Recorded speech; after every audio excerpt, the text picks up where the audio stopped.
Hello guys, welcome to my channel tutor আরবি। আজকে আমি আমার ফার্স্ট ভিডিওটা আপলোড করছি, যেটা ক্লাস 12-এর পাঠ্যসূচির অন্তর্গত। Shall I compare thee to a summer day, এটা একটা শেক্সপিরিয়ান সনেট। আজকে আমি আমার এই ভিডিওটাতে সেটাই তোমাদের বোঝানোর চেষ্টা করব। প্রথমেই বলে রাখি, উইলিয়াম শেক্সপিয়ার 1564 খ্রিস্টাব্দের এপ্রিল মাসে ইউনাইটেড কিংডমে জন্মগ্রহণ করেছিলেন এবং 1616 খ্রিস্টাব্দের 23 এপ্রিল উনি ইউনাইটেড কিংডমেই মারা যান। উনি একজন ইংলিশ প্লেরাইট ছিলেন, ড্রামাটিস্ট ছিলেন, পোয়েট ছিলেন, অলসো একজন অ্যাক্টর ছিলেন। মানে একাধারে এত কিছু। এবং উনি আমাদের সবার কাছেই একজন আইডলের মতো, এবং ওনার লেখা থ্রু এজেস আমরা পড়ে চলেছি এবং পড়তে ভালোবাসি রাদার। তো এই যে সনেটটা ওনার 154টা সনেট সিকোয়েন্সের মধ্যে 18 নম্বর সনেট, যেটা উনি একজন ফেয়ার ইয়াং ম্যানকে ডেডিকেট করে লিখেছেন। এবং এই 154টা সনেটের মধ্যে ফার্স্ট 126টা সনেটই কিন্তু এই ফেয়ার ইয়াং ম্যানকে ডেডিকেট করে লেখা, যার সাথে ওনার একটা ইন্টেন্স রিলেশনশিপ ছিল বলে মনে করা হয়। তো এই ফেয়ার ইয়াং ম্যান কে, সেটা আমি সনেট বোঝাতে বোঝাতে বলবো। তো যেটা বললাম যে 126টা সনেট উনি এই ফেয়ার ইয়াং ম্যানকে ডেডিকেট করে লিখেছেন, আর rest of the sonnets are dedicated to a dark lady. উনি ডার্ক লেডিকে ডেডিকেট করে লিখেছেন, একজন ডার্ক লেডিকে।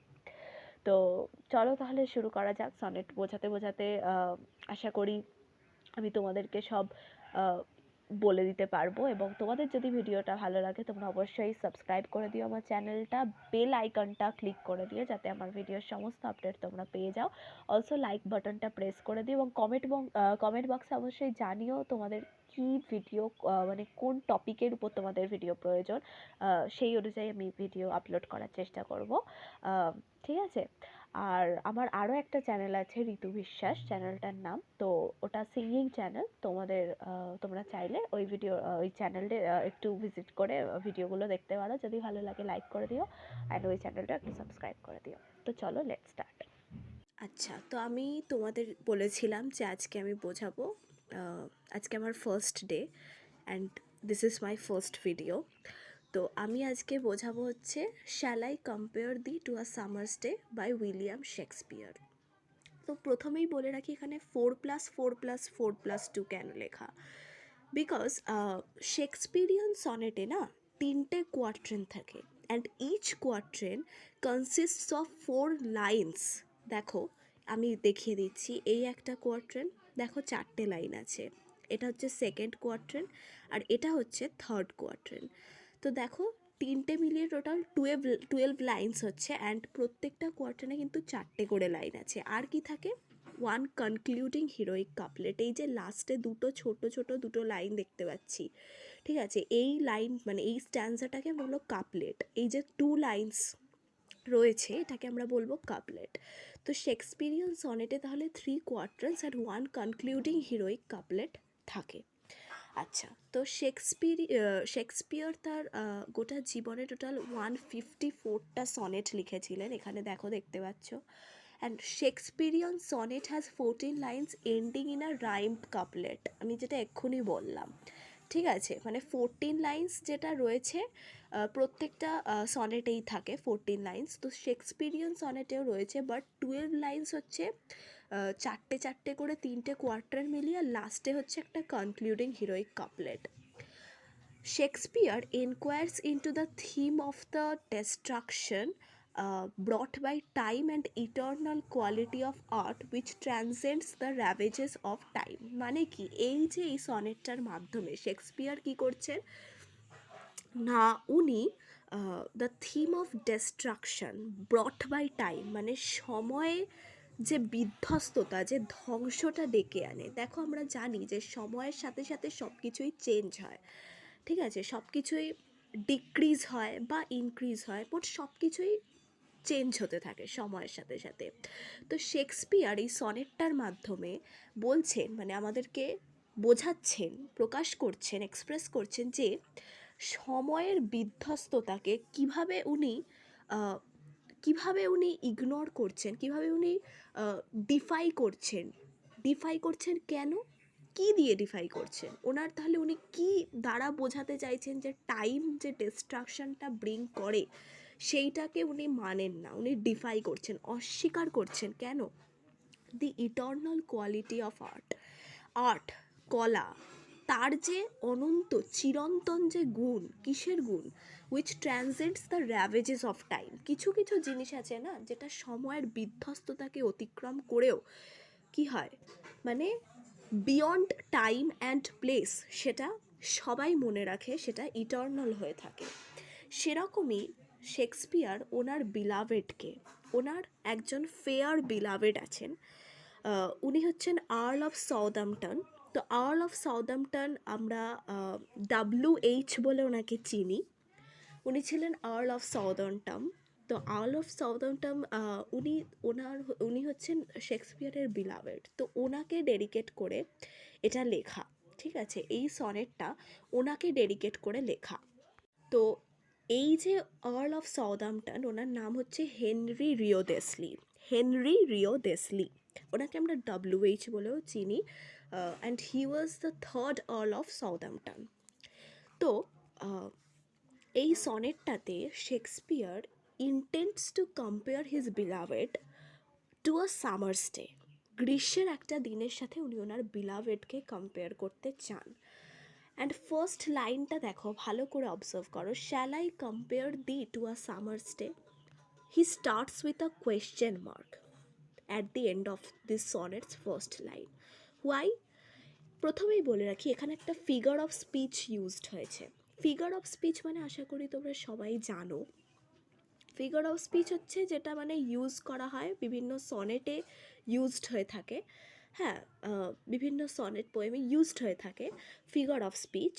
এখানে ফার্স্ট লাইনে যে এই কোয়েশ্চেন মার্ক দিয়ে উনি স্টার্ট করেছেন, এই ফিগার অফ স্পিচটাকে আমরা বলবো হাইপোফোরা। হ্যাঁ, হাইপোফোরা, HYPOPHORA, হাইপোফোরা। হাইপোফোরা মানে কি? Hypophora is a figure of speech যেখানে রাইটার নিজেই একটা কোয়েশ্চেন তোলেন, রেইজ করেন, অ্যান্ড তারপর তিনি নিজেই ওই কোয়েশ্চেনের আনসারটা প্রোভাইড করে থাকেন পরবর্তী লাইন্সগুলোতে। তো এখানেও আমরা দেখছি যে Shakespeare, he starts with a question while opening the poem. Shall I compare thee to a summer's day? আমি কি তোমাকে একটা গ্রীষ্মের দিনের সাথে কম্পেয়ার করবো? সো শেক্সপিয়ার কিন্তু নিজেই নিজেকে কোয়েশ্চেন করছে যে উনি কি ওনার বিলাভেডকে একটা সামার্স ডের সাথে কম্পেয়ার করবেন। কেন উনি প্রশ্ন করছেন? Because he thinks thou art more lovely and more temperate. Thou art হচ্ছে old use of you are, thou মানে ইউ, আর্ট মানে আর। নিচে দেখো লেখা আছে, এখানে লেখা নেই। তো দাউ আর্ট মানে হচ্ছে ইউ আর, তো you are more lovely and more temperate, মানে শেক্সপিয়ার মনে করছেন যে ওনার বিলাভেড একটা সামার স্টেট থেকে অনেক বেশি লাভলি, অনেক বেশি টেম্পারেট, মানে অনেক বেশি সংযত, মাইল্ড, ভদ্র, সংযত, সুশীল। Rough winds do shake the darling birds of May, মানে এইবার থেকে উনি কী করছেন, সামারের যে ফ্লসগুলো, how summer is lacking, how summer is fleeting, সেটা উনি কিন্তু এখানে এক্সপ্রেস করছেন। যে ওনার বিলাভেডকে কেন উনি সামার্সের সাথে কম্পেয়ার করবেন বলে প্রশ্ন তুলেছেন, না মানে ওনার মনে নিশ্চয়ই কোনো ডাউট আছে, তাই তো। তো এখানে উনি সামার্স ডের ফ্লগুলো তুলেছেন, মানে দেখো, rough winds two shake the darling birds of May, মানে গ্রীষ্মের মে মাসের যে দমকা হাওয়া, ঝোড়ো বাতাস, সেটা ডার্লিং বার্ডস মানে ওই ডেলিকেট ব্লসমসগুলোকে, ওই যে সুন্দর সুন্দর ফুলের কুড়ি যেগুলো মে মাসে ফোটে দেখা যায়, সেগুলো সেগুলো কিন্তু অনেক সময় ওই দমকা হাওয়ার মাধ্যমে ডিস্টার্বড হয়। মানে দমকা হাওয়া কী করে, কুড়িগুলোকে নাড়িয়ে দিয়ে যায়, কখনো কখনো কুড়িগুলো ঝরেও পড়ে যায় দমকা হাওয়ার জন্য, সেটা একটা ফ্ল। অ্যান্ড সামার্স লিজ হাত অল টু শর্টার ডেট, মানে গ্রীষ্মের মেয়াদ, সামার্স লিজ মেয়াদ খুব বেশি নয়, কিন্তু ভীষণ ট্রানজিয়েন্ট, এই সামার সিজনটা ভীষণ ট্রানজিয়েন্ট, ভীষণ শর্ট লিভড। সেটাই শেক্সপিয়ার বলছেন যে গ্রীষ্মের মেয়াদ কিন্তু চিরকাল নয়, খুব অল্প সময়ের জন্য গ্রীষ্ম স্টে করে, সারা বছর গ্রীষ্ম থাকে না।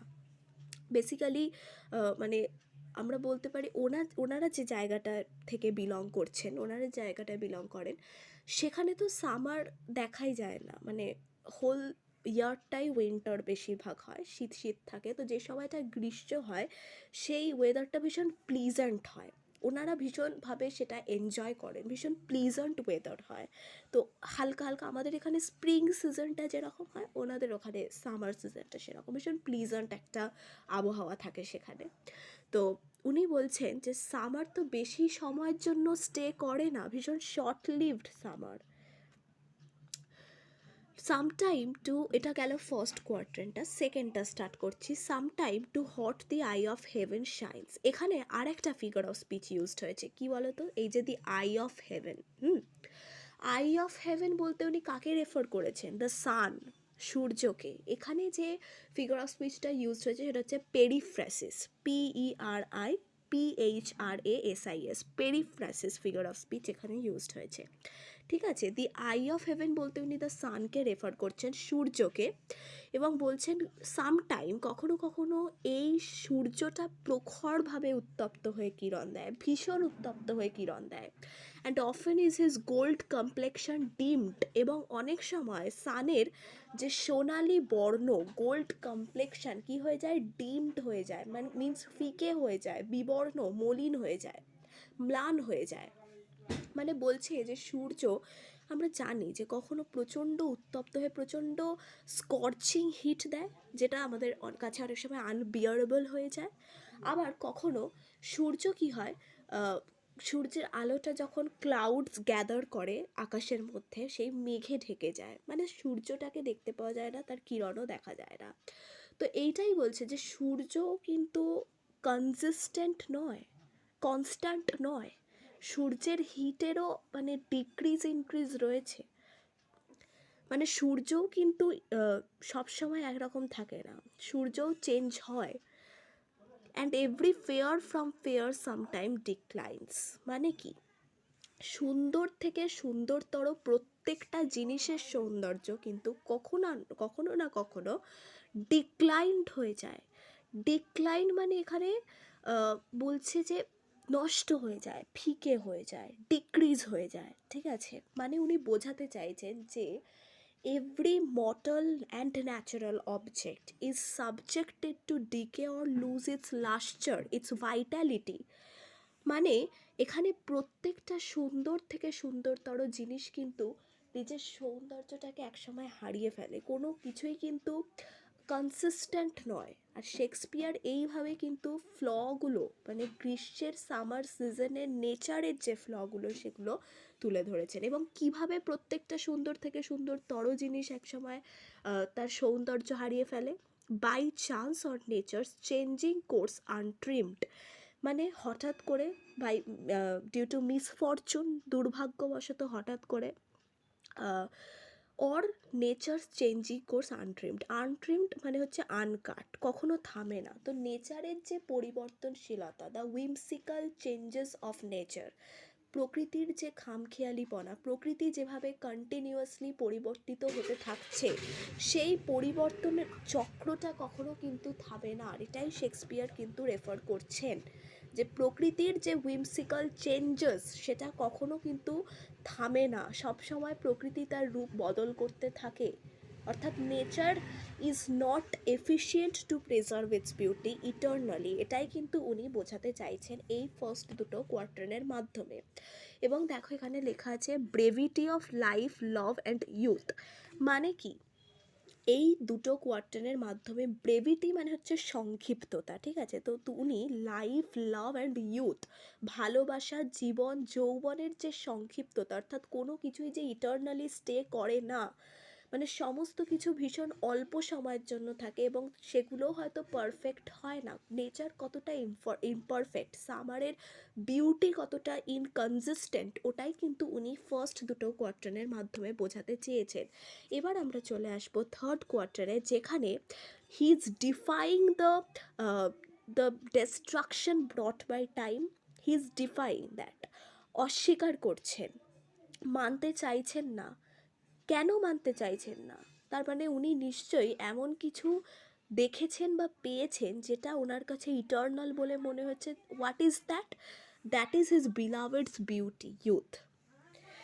বলছেন এই কোয়ার্টেনটাতে উনি ওনার বিলাভেডের বিউটিটা যে আনচেঞ্জেবল, ঠিক আছে, সেটাকে উনি বোঝাতে চেয়েছেন যে কিভাবে ওনার বিলাভেড সামার সিজনের থেকে আলাদা, as his beauty radiates beyond time, সেটা উনি বলছেন। দেখো, but thy eternal summer shall not fade, ওনার বিলাভেডকে উদ্দেশ্য করে বলছেন যে তোমার অন্তরের যে উষ্ণতা সেটা কখনো ম্লান হয়ে যাবে না, অর্থাৎ তোমার যে সৌন্দর্য, তোমার যে গুণ, সেগুলো কখনো নষ্ট হয়ে যাবে না, আনলাইক দ্য সামার সিজন।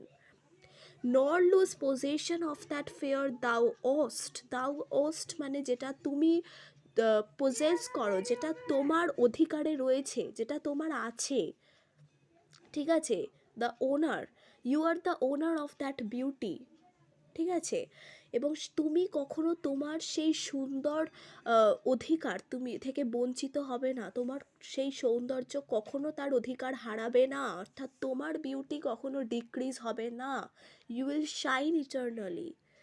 নর শ্যাল ডেথ ব্র্যাক দাও ওয়ান্ডারেস্ট ইন হিজ শেড, দাও ওয়ান্ডারেস্ট মানে ওয়ান্ডার মানে বিচরণ করা, ঘুরে বেড়ানো, বলছে ডেথ, এখানে কিন্তু উনি ডেথকে পার্সনিফাই করেছেন অ্যাজ অ্যান ইভিল ফোর্স, ঠিক আছে, একটা ভয়ঙ্কর, একটা শক্তিশালী, একটা নেগেটিভ পাওয়ার হিসেবে উনি ডেথকে এখানে পার্সনিফাই করেছেন। বলছেন ডেথও কিন্তু, ইভেন ডেথ, ডেথ কী করে, ডেথের কাছে আমরা সবাই হার মানতে বাধ্য, ডেথ সবাইকে গ্রাস করে নেয়, ইভেন নেচারকেও, যার হিলিং পাওয়ার এতটা বেশি, nature, the great nature, mother nature, সেও কিন্তু এই ডেথের সামনে, ডেথ মানে শুধু আমরা মৃত্যু বোঝাই, এবার মৃত্যু বলতে শুধু আমরা হিউম্যান ডেথ বোঝাচ্ছি না, বা আমরা কিন্তু প্রাণের ডেথ বোঝাচ্ছি না, আমরা নেচারকেও এখানে উনি প্রাণ হিসেবেই ধরছেন, ঠিক আছে, এবং নেচারেরও মৃত্যু হয়, অর্থাৎ যে ইনকনসিস্টেন্সি অফ নেচার, সেটাকেই উনি বলছেন যে ডেথ, যে নেচারও পর্যন্ত এই ডেথকে,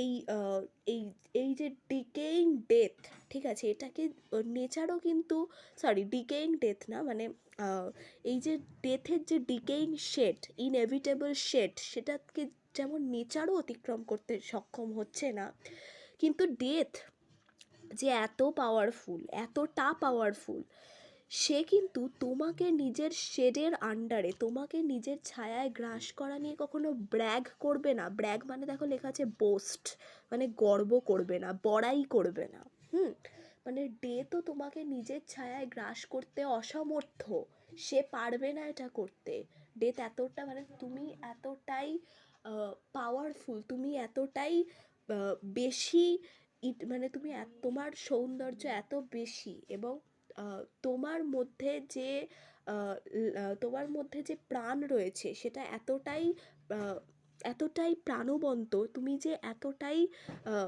আলাদা, সবার থেকে আলাদা, যে তোমার বিউটিটা ইটার্নাল হয়ে থাকবে, এবং ডেথও কখনো তোমাকে তার ওই ডার্ক ডিকেইং ইনএভিটেবল শেডের আন্ডারে গ্রাস করতে পারবে না।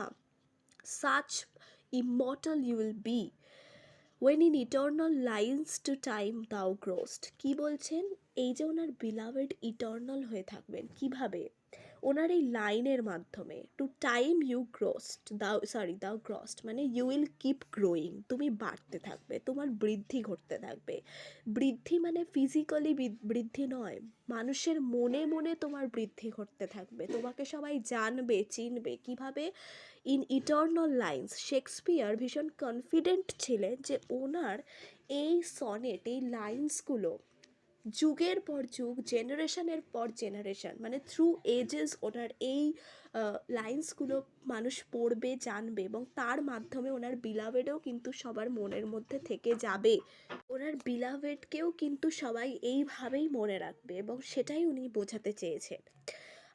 নেক্সট আসছি এই কনক্লুডিং কাপলেটটাতে, এই কাপলেটটা দেখো, so long as men can breathe or eyes can see, so long lives this and this gives life to thee, মানে কি বলছে, ফার্স্ট লাইনটা বলছি আগে, যতদিন মানুষ পৃথিবীতে বাঁচবে, নিঃশ্বাস নেবে, অর্থাৎ শ্বাস প্রশ্বাস নেবে, এবং যতদিন মানুষের আইসাইট রয়েছে, যতদিন মানুষ দেখতে পাচ্ছে, যতদিন মানুষ ব্রিথ করছে, যতদিন তার চোখ দেখতে পাচ্ছে, সো লং লিভস দিস, ততদিনই এইটা বাঁচবে, দিস মানে কি, this refers to the dedicated versus of Shakespeare, in this sonnet 18 যে ডেডিকেটেড ভার্সেসগুলো ওনার বিলাভেডের বিউটিটাকে প্রিজার্ভ করছে, ঠিক আছে, ওনার বিলাভেডের বিউটিটা এমবডিড হয়ে থাকছে এই ডেডিকেটেড ভার্সেসগুলো। তো this refers to the dedicated versus of Shakespeare in sonnet 18। এবং উনি মনে করেছেন যে এই ভার্সেসগুলোর মধ্যে দিয়ে ওনার বিলাভেডও কিন্তু বেঁচে থাকবে যতদিন পৃথিবীতে পোয়েট্রির জন্যে ভালোবাসা থাকবে, মিনস যতদিন পৃথিবীতে মানুষ আছে, মানুষের ভালোবাসা রয়েছে ফর পোয়েট্রি, ততদিন এই যে সনেটটা, এই যে ইটার্নাল মানে এই যে লাইন্সগুলো এগুলো মানুষ পড়বে এবং তার মধ্যে দিয়ে this gives life to thee, এটা তোমাকে জীবন দেবে। দি হচ্ছে old use of you, this gives life to thee মানে this gives life to you, এটা তোমাকে জীবন দেবে, এটা তোমাকে বাঁচিয়ে রাখবে। মানে ওনার এই সনেটের মাধ্যমে মানুষ যুগের পর যুগ, জেনারেশনের পর জেনারেশন কিন্তু ওনার এই লাইন্সগুলো পড়বে এবং তার মধ্যে দিয়ে ওনার বিলাভেডকেও সবাই মনে রাখবে। এইভাবে উনি ওনার বিলাভেডের বিউটিটাকে ইমর্টালাইজ করেছেন থ্রু হিজ পোয়েট্রি। এইভাবে কিন্তু উনি ওনার বিলাভেডকে বেস্টও করেছেন একটা আনচেঞ্জেবিলিটি, একটা ইটার্নিটি। এখানে দেখো এই দুটো, এই কোয়ার্টারটা, এই কাপলেটটা মিলিয়ে লেখা আছে দি আনচেঞ্জেবিলিটি অফ পোয়েট্রি। মানে কি, মানে পোয়েট্রির আনচেঞ্জেবিলিটি, মানে পোয়েট্রির যে কোনো দিনও চেঞ্জ ঘটে না, সব কিছু ধ্বংস হয়ে যাবে, সব কিছু কিন্তু everything is subjected to decay but not the poetry and not his beloved, ঠিক আছে। ওনার বিলাভেডকে উনি ইটার্নালাইজ করেছেন এই সনেটটার মাধ্যমে, পোয়েট্রিকে ইটার্নালাইজ করেছেন এবং উনি বুঝিয়ে দিয়েছেন যে কিভাবে এই ডিস্ট্রাকশন ব্রট বাই টাইম এটাকে কিভাবে ডিফাই করে ইটার্নাল কোয়ালিটি অফ আর্ট কিভাবে সেরা হয়ে উঠেছে, সেটা কিন্তু উনি এই সনেটটার মাধ্যমে দেখিয়েছেন। এটা কিন্তু সনেট 18 শেক্সপিয়ারের সনেট সিকোয়েন্সে। উনি 154টা সনেট লিখেছিলেন, আগেই বলেছি। তার মধ্যে ফার্স্ট 126টা উনি এই ইয়াং ম্যানকে মানে এই বিলাভেডকে ডেডিকেট করে লিখেছেন, যাকে এই সনেটটা করেছেন, যেটা বললাম আর্ল অফ সাউদাম্পটন, WH ওনাকে করেছেন। অ্যান্ড বাকি যে সনেটটা আছে সে বাকি সনেটগুলো 126টা বাদে বাকি সনেটগুলো উনি একজন ডার্ক লেডিকে ডেডিকেট করে লিখেছেন। আচ্ছা, এবার বলি রাইম স্কিমটা, এটাই শুধু বলার আছে। রাইম স্কিমটা যেটা, সেটা হচ্ছে, দেখো রাইম স্কিম মানে কি, এই প্রত্যেকটা লাইনের লাস্ট ওয়ার্ডটা ভালো করে লক্ষ্য করো।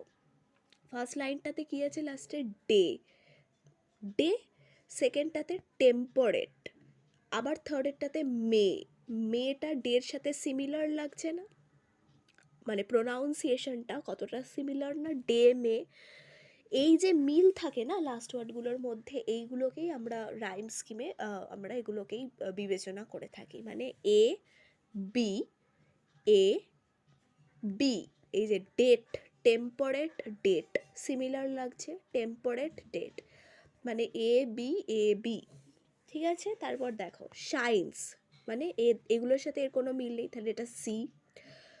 ডিমড, এর সাথেও কোনো মিল নেই, মানে এটা ডি।